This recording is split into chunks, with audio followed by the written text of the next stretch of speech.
আসসালামু আলাইকুম, সবাই কেমন আছেন? আশা করছি ভালো আছেন। আমি আজকে রান্না করব হলো কাচকি মাছ ভাজা।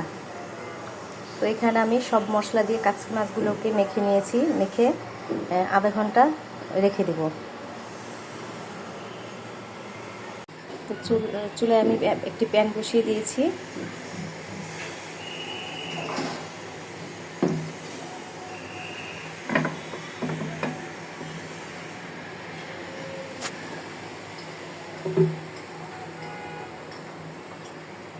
পরিমাণ মতো তেল দিয়ে দিয়েছি।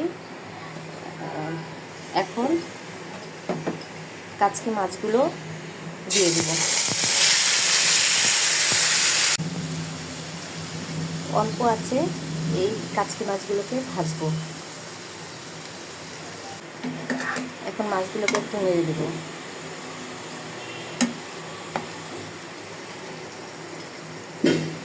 কয়েকটা কাঁচামরিচ দিয়ে দেবো।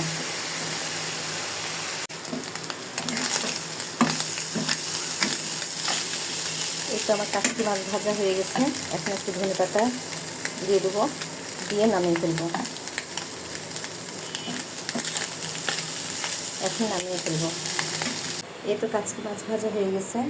আমার ভিডিওটা যদি ভালো লাগে তাহলে লাইক, কমেন্ট, শেয়ার করে দেবেন এবং ইউটিউব চ্যানেলটাকে সাবস্ক্রাইব করে দেবেন। এখানে শেষ করছি। খোদা হাফেজ।